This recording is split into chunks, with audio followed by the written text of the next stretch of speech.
Welcome back! Today I'm going to show you how I went from this image to that image in Photoshop.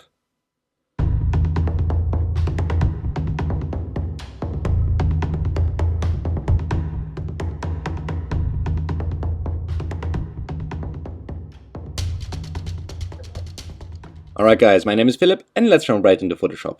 The first thing I'm always doing is having a copy of my background layer. Just in case I mess something up, at least I have my original to fall back onto. So what I'm going to do is I'm going to hit Command and J on the keyboard, which will duplicate the background layer as you can see here in the lower right corner. Now, once I have done that, I'm going to do it once more. But before I do it, let me explain you why. So what I want to do, I want to darken down certain areas, right? So I want to darken down, for example, the area around the person here, which is my buddy Luis, by the way. And I also want to darken down the trees here in the lower left-hand corner of the particular image. Also, maybe I want to give certain attentions to a couple of areas in the upper rocks right here. Because right now it's all moderately exposed, which is not very useful for me. It's a little bit too flat. So let's get that going. Hit Command and J on the keyboard. I'm going to change the blend mode from this particular layer from normal down to soft light. And once I have done that, I'm going to go to Filter, Blur, and Gaussian Blur, and apply a Gaussian blur of about maybe 20 pixels. That doesn't sound bad. Let's just hit OK. If I create a copy of this particular layer now, and I'm going to do that actually twice by hitting Command and J and Command and J, you can see that a couple of areas of the image definitely start to get darker, but also you can see that it gives it this kind of nice glow effect, which I like in certain situations such as this one. It's a nice origin effect. Now, I don't want it everywhere, and the effect is far too strong. So I'm going to take the first layer where the effect exists, and I'm going to go down to the last layer where the effect exists. I'm going to hold Shift, click on the last one, which selects them all. I'm going to hit Command and G on my keyboard, which groups them. And if I can switch it on and off now, then you can definitely see that the effect is quite strong and too strong in certain areas. Now what it does, however good, it darkens down areas which I wanted to have darkened down. So let's pop layer mask on that by hitting the little layer mask symbol.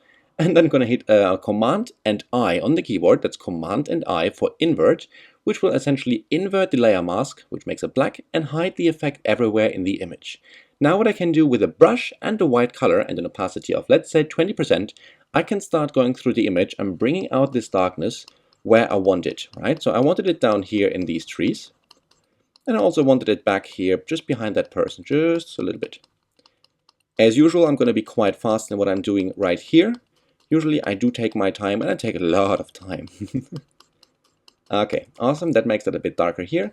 I'm also going to go a couple of times over that rock here because of that nice, well, what I think at least is a nice glowing effect that I have mentioned before. Also up here a little bit. Cool, that gives the rocks already a little bit more character than they had before. Before they were just a little bit blown out, boring not to say, right? Okay, cool. Once we have done that, now it is time to work a little bit on the actual trees. So as you can see, if I zoom in, the trees do have a little bit of a colder, bluish colors, as conifers sometimes have it, and I would like to change it. I want to make it to a nice and rather soft and fluffy and fresh green, so let's get that going. For that, I'm going to have to create what is called a stamp visible, which essentially only copies everything that is currently visible onto a new layer. I can do that by hitting Command, Alt, Shift, and E on my keyboard, and then a new layer pops up down here, which has all the information from all the adjustments we have made before. Okay. Once I have done that here, I'm going to go to Select, and then down to color range. Now that allows me to pick color ranges from my image and then later turn them into a selection. So I'm going to start randomly to click in one of the trees, and I'm going to hold the Shift key and continue to click through the trees because that allows me to sort of select more colors every time I click. And you can see if you look at the little preview on the right hand side here in that window, you see what I'm actually selecting. And I'm selecting all the plant material essentially in that particular image. Now, so I'm going to just continue to click through that every now and again here, and maybe here, and maybe let's say here as well. And we could also, I suppose, go once more here.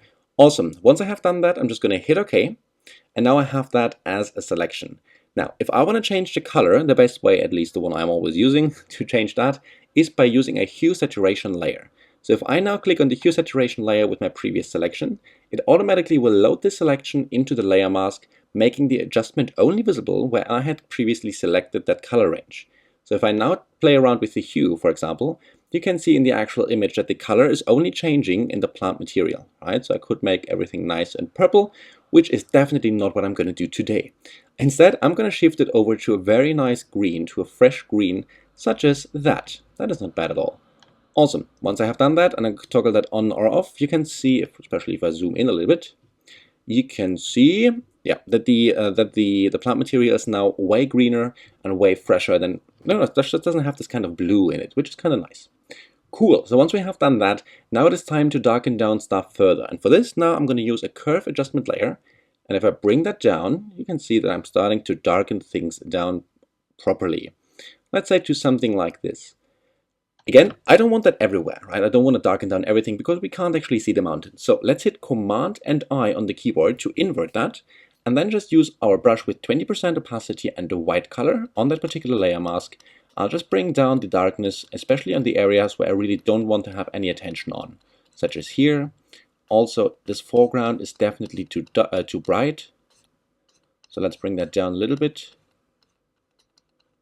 Okay, also this bush is kind of burning. Okay, maybe do something like that for now. That is not bad. Okay, maybe a bit more here. And also, I suppose the upper part can indeed be a bit darker. Also these bushes here. Okay, and I think for now that is doing the trick just fine. Okay, so what I'm going to do now, I'm going to continue to darken things down, and then I'm going to put the attention on my buddy Luis here, who's just staring up to, I don't even know what he's looking at. So let's continue with that. Alright, welcome back, and I have continued to darken down the image in the areas where I thought it's kind of necessary. So if I switch on the, or if I switch back off essentially, the curve adjustment layer, then you can see that definitely the image has become way darker, and the focus point is more on my buddy Luis there in the middle than it is currently, at least on these particular rocks in the background. Now I have to continue with that a little bit further, so what I'm going to do, I'm going to create a levels adjustment layer by clicking on the little symbol, and I'm going to turn the midtones and sort of put them slightly to the right. And what I'm looking at currently is only the top right hand corner and the lower left hand corner of the image. I don't really care about anything else. So what I want to do, I want to make it properly dark, that these guys are not really grabbing much attention. So I'm going to push it to something like that, hit Command and I on the keyboard to invert and therefore hide the effect. And what I'm going to do now, again, once more with my brush, right, I'm going to make that nice and large.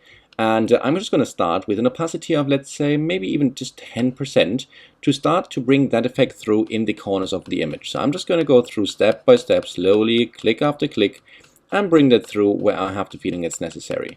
I'm going to make sure that the corners, that these, especially these two corners, are properly dark because I just don't want to have all that attention on them, right? So you can zoom in, and it's going to take me a moment. Maybe I can increase the opacity, let's say 20%. Okay, and let's just darken that stuff down. Oh, wow, that was quite fast. Okay, maybe we can take it out here just a little bit. If you hit X on your keyboard, you can switch the colors black and white on your brush. So you can quickly, make an effect visible or hide an effect depending on what you'd like to have. And in this particular case, I can just always switch back and forth and make sure I'm only darkening or lightening the areas I want. Also, if you want to move around in Photoshop, you can hold the space bar, in which case the brush turns into a little hand, and then you can just drag and drop the canvas around, such as like that. So I'm just going to continue with that until I'm kind of happy with the brightness we have in the particular image. And I think we are getting somewhere. I think it's not bad at all. Awesome. Now that everything is darkened down in a way I like it, I'm just going to continue with this, and I would like to have the upper right corner and the lower left corner just a little bit more dark. Alright, so let's start by doing another Command Alt Shift and E, or in other words, let's do another stamp visible. So once I do that, I copy everything that is visible onto a new layer, such as I have done now right here in the lower right hand corner. I'm going to change the blending mode of that particular layer from normal down to soft light, and what I will do now, once more, I go to Filter and Blur and Gaussian Blur. Okay, so I'll blur once more to something, yeah, maybe something like that. Why wouldn't I? And obviously you can see that it's now far too dark and the effect is visible everywhere, which is not really what we desire. So let's do the thing. Let's create a layer mask and make sure the effect is only visible outside of the light area where, Luis is kind of looking up to. So in this particular case, I'm going to hit P on my keyboard to get my pen tool. And I'm just very roughly going to draw a shape around my body there to something like, maybe a bit further, to something like that. Once I have closed that, I'm going to go right click and I'm going to say make selection. I'm going to say feather radius 1, that's cool, and done. So now I have this selection, and if I create a layer mask now, the selection will be turned into this particular layer mask. Unfortunately, it's the other way around, right? So right now the effect I've just created is only visible in the particular lighty area which I'm not darkening down. So with the layer mask selected, I'm going to hit Command and I on the keyboard, and that turns everything that was white in the layer mask into black and the other way around. So now the effect is not visible in this area where my body stands. So in this particular case, now I have the issue, if I zoom in, that of course there's a very hard line, right, between where the effect is and where the effect is not visible. So for that, with the layer mask selected, I'm going to go to Filter and then Blur, and then Gaussian Blur, because you can also blur layer masks. It's amazing. Now I'm going to give this a good blur to something like, oh, as high as I can go, I suppose. Maybe something like that. Cool, let's hit OK there. And let's see the before and after applying that. So you can see it darkened down the whole image a lot, except of course the part in the middle of the image where we did the initial selection using our pen tool. Now what I can do now, if I can select today is word day. If I select the layer mask and then go back to my brush by hitting B, I'm going to make that brush a bit larger. I can now start with a white color, with a black color actually. So I'm going to hit X on my keyboard and switch to black.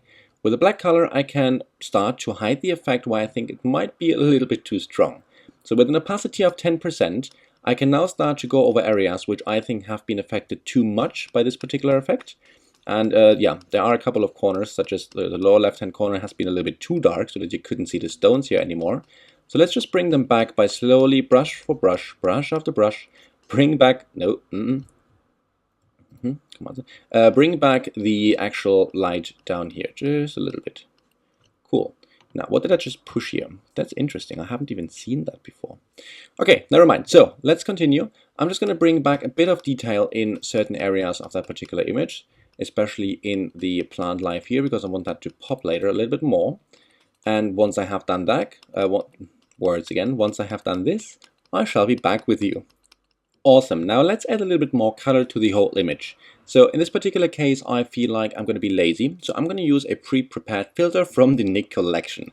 Love the Nik collection. Good stuff. So what I'm going to do is I'm going to hit Command, Alt, Shift, and E on the keyboard once more, as the Nik collection requires a separate layer with all the information you want to essentially edit with a filter. Now, once I have that layer using Command, Alt, Shift, and E, so just another stamp visible, I'm going to go to Filter, Nik Collection, which by the way is free, right? So you can Google Nik Collection and you can download that thing. And then I'm going to go to Color Effects Pro 4. Now, this is always going to take a couple of seconds to load up. So feel free to think about live while this is happening, or I just can continue to talk. I think I can talk a lot actually. So if I were just, for example, talk about teacups, and there we are, I do not have to talk about teacups. Now, what I want to do, I want to use the B-Color filter, which essentially will apply two different colors onto my image, right? And I do love that effect in this particular image. Why? Je ne sais pas, I do not know, but in this particular case, it's just great. Cool. So at the opacity, I can play around with this a little bit, and I'm just going to reduce it a tiny bit. That's too much. Maybe to something like that. That's not bad. Awesome. And once I'm happy with it, I'm just going to hit OK and wait, because now the layer has to be processed. Photoshop has to think about the whole thing, where it would like to apply it, how strong it has to be applied. Obviously, it has to scale and prepare and everything, and then it has to pre-process once more. And it has to save the image. Yes, you can do it. One day, you can. And there we are. Perfect. Awesome. Now, this is the layer with the particular filter on it.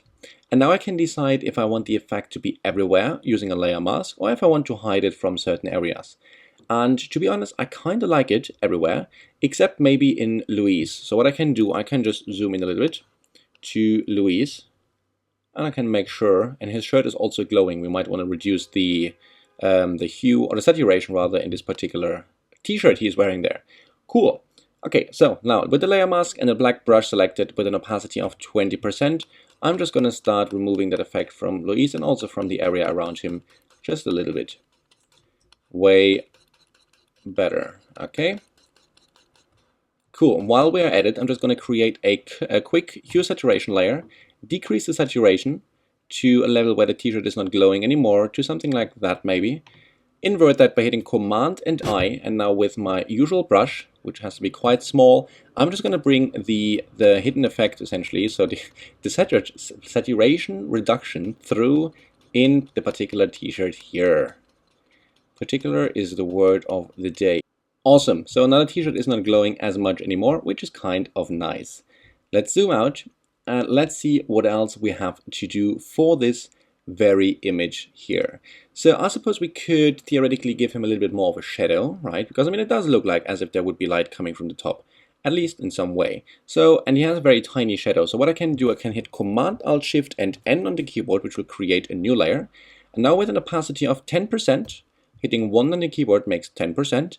I can just start by slightly drawing in with black just where Louise is standing there.